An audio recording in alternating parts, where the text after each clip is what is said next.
Bonjour à tous et bienvenue dans cette vidéo. Aujourd'hui, je vous avais promis un daily débrief. Nous n'avons pas eu le temps avec l'équipe de nous en occuper. Il sortira lundi. Néanmoins, l'actualité est très riche et je vais donc rebondir sur 5 faits marquants de l'actualité cette semaine. D'un point de vue aéronautique et militaire, nous allons commencer avec livraison ou pas de MiG-29 par les Américains en Ukraine et nous finirons avec est-ce qu'un P-8 Poseidon a assisté, a aidé, comme le dit The Times Magazine, lors de l'attaque du Mokva, et tout ça après le jingle.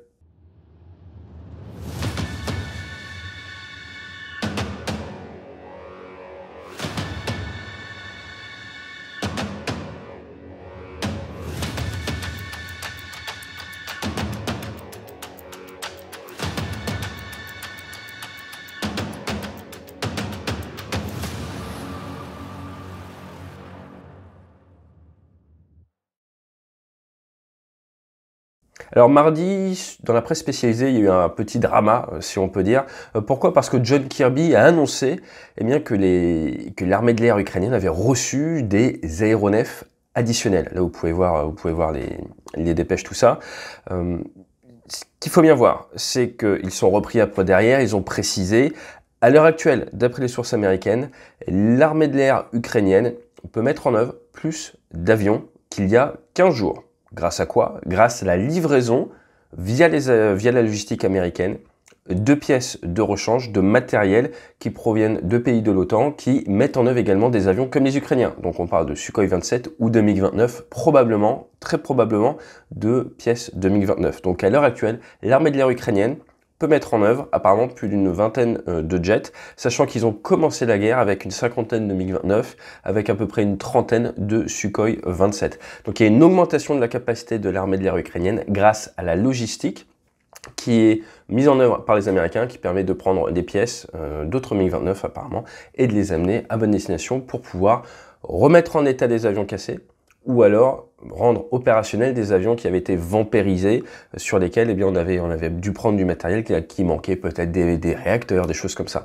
Donc si on regarde un MiG-29, qu'est-ce qui va être souvent problématique? Vous allez vous retrouver forcément avec l'armement, avec le pétrole, mais ça je pense pas que ça soit vraiment de ça dont on parle. Je pense que ce dont il est surtout question, ça doit être au niveau des moteurs ou au niveau de l'avionique. C'est souvent là que ça pêche. Si vous avez des avions qui volent beaucoup, si vous aviez des avions qui fatiguent, les réacteurs sont souvent un petit peu le talon d'Achille.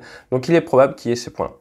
À côté de ça, il y a eu, et c'est officiel, de la livraison de Mi-8 et de Mi-17 transférés par les Américains. Il y en a déjà eu, il y en aura d'autres. Donc des hélicoptères ont déjà été fournis aux Ukrainiens par les Américains, probablement d'anciens hélicoptères afghans. Alors d'un point de vue opérationnel, qu'est-ce que ça peut changer? On a vu, et c'est nouveau, qu'il y a des bombardements de Tupolev au-dessus de Mariupol. Ils ont utilisé des bombardiers. Donc si vous avez une capacité à faire décoller du MiG-29, de la Combat Air Patrol, la rapprocher de ces zones-là, si elles ne sont pas bien protégées, ça va forcer les Russes à accompagner ces avions de sweep, comme on dit, d'avions de chasse pour les protéger, exactement comme on accompagnait les B-17 avec des P-51 au-dessus de l'Europe. Ça, c'est un point. Néanmoins, à l'heure actuelle, les combats sont beaucoup plus dans l'Est. Il y a on va dire la zone de conflit est beaucoup plus recentrée dans l'Est. Donc à partir de là, vous avez une grande possibilité pour les Russes, et on l'a vu, notamment avec leur Sukhoi ou autre, de tirer des missiles, même depuis la Russie. Parce que vous avez une certaine distance de vol pour l'armement, donc il y a moins besoin pour les Russes d'aller au-dessus du territoire adverse. Néanmoins, pas plus tard que hier, apparemment il y a 2 Sukhoi 34 qui ont été abattus. Donc c'est toujours pareil. On est en train de jouer autour de cette ligne de front et le fait d'avoir plus d'avions de chasse pour les Ukrainiens va leur permettre de gêner un petit peu les Russes, mais encore une fois on est sur des volumes où je pense pas que ça soit si important que ça change vraiment le cours de ce qui est en train de se passer dans l'Est, vu les volumes dont il est question. L'autre actualité de la semaine, c'était le 20 avril, le Capitole qui a été évacué.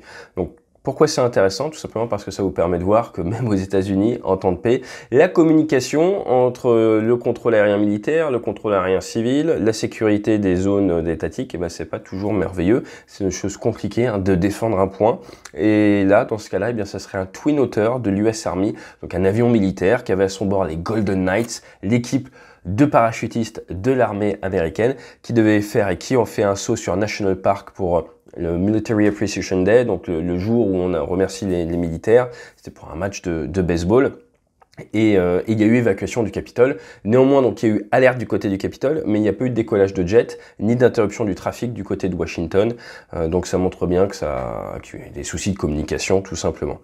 Je vous rappelle néanmoins que les espaces aériens sont surveillés, que ce soit aux États-Unis, au Canada, avec le NORAD, on avait fait une vidéo dessus pour le Père Noël, mais également en France, avec la permanence opérationnelle qui est faite par l'armée de l'air et de l'espace, ou des fois, plus rarement, par l'aéronaval également. Vous avez différents plots, et en cas de détection, il y a décollage d'avions de chasse, ou alors également d'hélicoptères en région parisienne ou d'autres endroits. Nous en avons parlé la dernière fois avec un avion qui survolait la base de Toulon, qui a été intercepté par du Mirage 2000, et ensuite par de l'hélicoptère.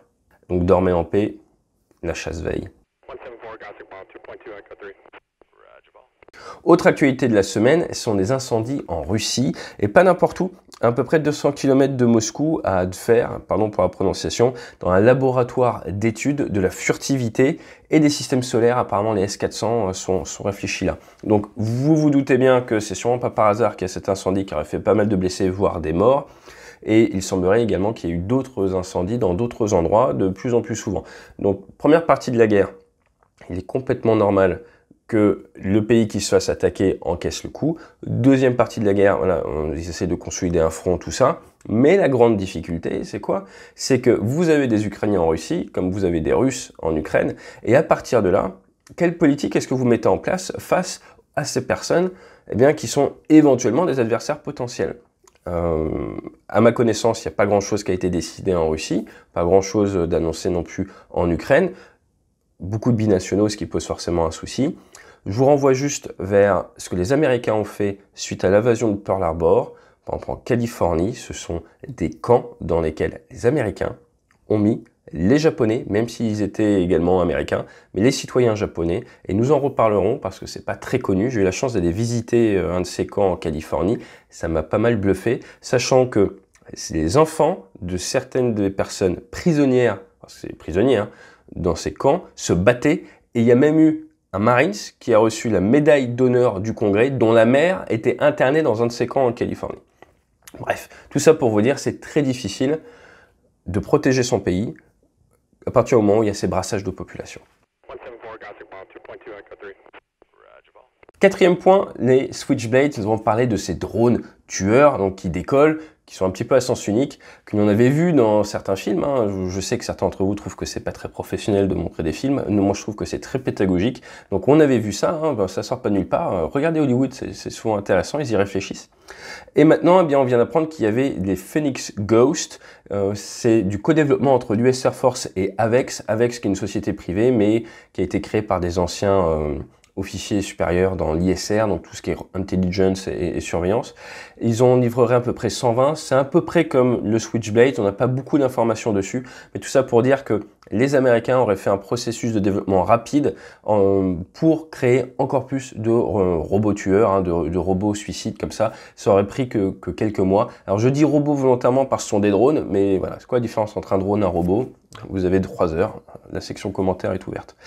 Donc un point intéressant de voir qu'il y a une augmentation encore plus et que les Américains vont utiliser l'Ukraine comme une zone d'essai pour cette nouvelle technologie qui est assez novatrice, il faut être franc. Et le dernier point, le gros point de la semaine, c'est The Times qui sort un papier en disant qu'un P-8 Poséidon a peut-être aidé à la frappe sur le Moscow, qu'on a beaucoup traité sur cette chaîne. Je vous rappelle, il y a 2 vidéos dessus.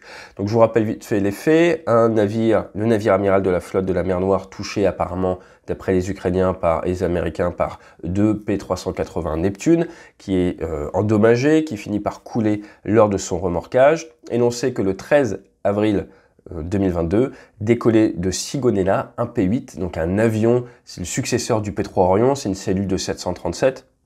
C'est un peu comme l'Atlantique de français, mais en plus moderne. À 15h27 heure ukrainienne, il est vu en Roumanie, à Velea Nucarito, là vous pouvez voir où c'est. C'est à 20 km de l'Ukraine. À ce moment, il est à 100 km du Moskva, donc à 100 nautiques, à seulement 180 km. Il est en descente vers la moyenne altitude. Il descend vers 12 000 pieds, il continue sa descente. Et là, pendant 3 heures, il disparaît. Donc vous doutez bien, 737 pendant 3 heures, ça peut faire pas mal de distance, hein, au moins 1500 km sans aucun souci. 3 heures après, il réapparaît en Roumanie, à Kazimsea, Et là, pendant une vingtaine de minutes, il va après redisparaître et revenir. En gros, hein, il va redisparaître un petit moment et à 19h20, il sera redétecté. Sauf que, eh bien, c'est une heure après, hein, c'est à 20h42 sur les réseaux sociaux que l'on apprend que le navire a été touché. Donc, en français dans le texte, juste avant que le navire a été touché, l'on sait, grâce à Flight Radar 24, qu'il y avait un P8 dans la zone. Flight Radar 24 se nourrit sur les informations des transpondeurs. Pourquoi est-ce que l'avion disparaît? Parce que pendant ses phases tactiques, il coupe le transpondeur pour ne pas dire où il est, ce qui est parfois le cas, ce qui n'est pas toujours le cas. Vous regardez par exemple les Global Hawk, les RQ-4B qui sont également souvent dans la région, souvent ils gardent leur transpondeur allumé. Donc voilà, ça dépend des consignes qu'ils ont. On sait qu'un P8, eh bien, il a des senseurs, il peut voir des choses, mais il a également un radar. Il a un AN, un PY-10, donc aux distances où il était au-dessus de la Roumanie, déjà on sait qu'il peut détecter le Mosphone. Qu'est-ce qu'il peut voir? Il peut voir les émissions électromagnétiques, il peut le voir si la météo le permet grâce à ses optiques, il peut le voir grâce au radar, mais surtout, il peut blanchir la zone. Blanchir la zone, c'est quelque chose que les avions de patrouille maritime, ou même des fois les avions de chasse font, avant du tir d'armement. Vous allez regarder la situation en surface, la SITSURF, pour faire une représentation de qu'y a-t-il dans la zone. Les Américains ont annoncé, le secrétaire de la défense américaine a annoncé le 8 avril eh bien, qu'il fournissait directement les informations à Kiev aux Ukrainiens. Donc, est-ce que ça serait logique que le P8 détecte la position du Moskva grâce à ses émissions électromagnétiques, grâce à son radar, ensuite fournisse cette information aux Ukrainiens? Possible? Oui. Plausible? Également. Ensuite, est-ce que ça peut aller plus loin et le Moskva pour regarder l'activité, le P8 peut regarder l'activité électromagnétique et se dire est-ce qu'ils sont dans une position qui rendrait une attaque intéressante? Est-ce qu'il est accompagné par 3 autres navires? Est-ce qu'il y a des navires civils à côté? Est-ce qu'au contraire, il est tout seul, il n'avance pas trop, il fait, je sais pas moi, du 3 nœuds, il fait du 5 km/h, il n'y a aucun autre navire à 20-30 km autour, c'est le moment idéal pour attaquer? Oui, c'est possible qu'il le détecte, il avait les capacités de le voir. Est-ce que c'était possible pour cet avion de le transmettre et que l'information soit envoyée à Kiev et derrière aux batteries? Absolument. Est-ce qu'on a la preuve? Non. Donc, par rapport à cette information sur le P8, d'un point de vue capacitaire, tactique, technique, c'est effectivement le meilleur atout pour faire ce genre de mission. C'est pas absolument parfait. Il a la capacité à faire tout ce que le Times dit qu'il a fait. Il a la capacité à aider les Ukrainiens. Est-ce qu'il l'a fait? On ne sait pas. Est-ce qu'il y a nécessairement besoin de cette information pour réussir la frappe? J'ai envie de dire oui et non. Pourquoi oui et non? Non, parce que apparemment le Moskva faisait toujours un pattern dans la même zone, donc les Ukrainiens savaient de toute façon dans quel coin il est. Non également parce que les Ukrainiens ont du drone TB2. Avec le TB2, ils auraient pu essayer de replacer précisément l'endroit où se trouve le Moskva, parce que je vous rappelle qu'il était quand même assez loin, donc il était au-delà de l'horizon radar pour des batteries côtières. Mais par contre, la météo apparemment n'était pas terrible, donc ce qui peut gêner le fait de le trouver avec le TB2. Et vous prenez le risque, si vous tirez sur un bateau comme ça avec juste information d'un drone par mauvaise météo, eh bien qu'il y ait d'autres navires autour et peut-être de taper le mauvais bateau. Donc c'est pour ça que je vous dis oui mais non. Si vous voulez une probabilité très très forte de succès de la frappe, complètement avec le P8 c'est parfait. Vu les moyens ukrainiens, si vous n'utilisez pas ces informations du P8, je pense que leur probabilité de succès de la mission était beaucoup plus faible. Comme ils n'ont sûrement pas un stock illimité de Neptune, vous avez, je pense, le meilleur plan d'action, à savoir demander de l'aide aux Américains. Encore une fois, on saura peut-être après la guerre. À l'instant T, nous ne savons pas, c'est de la supputation, mais je voulais vous donner un petit peu l'idée générale, de manière à pouvoir mieux comprendre les informations. Donc en résumé, on a parlé de quoi? Nous avons parlé du fait qu'il y a plus d'avions de chasse ukrainiens à l'instant T qu'il y a 15 jours qui sont opérationnels, mais sur le théâtre, voilà, avec le front qui bouge, ça va être plus facile pour les Russes quand même de défendre leur espace aérien. Donc voilà, l'impact est quand même pas foufou, j'ai envie de dire, pour les Ukrainiens. Le Capitole, l'espace aérien est bien surveillé. Des incendies en Russie, vous avez peut-être appris que les Américains n'avaient pas été très cool avec les Japonais pendant la Seconde Guerre mondiale. de plus en plus de drones tueurs. Il serait intéressant de voir si en France on commence à prendre le pli. Et derrière, le P8 Poséidon, le blanchiment de zone, très très important pour éviter que votre missile il tape la mauvaise cible ou alors qu'il parte sur des mauvaises coordonnées. Voilà ce que je pouvais vous dire sur ce format. N'hésitez pas à me dire si ça vous plaît. On vous prépare un daily débrief avec d'autres sujets en début de semaine prochaine. Je vous souhaite un excellent week-end et d'ici là, fly safe.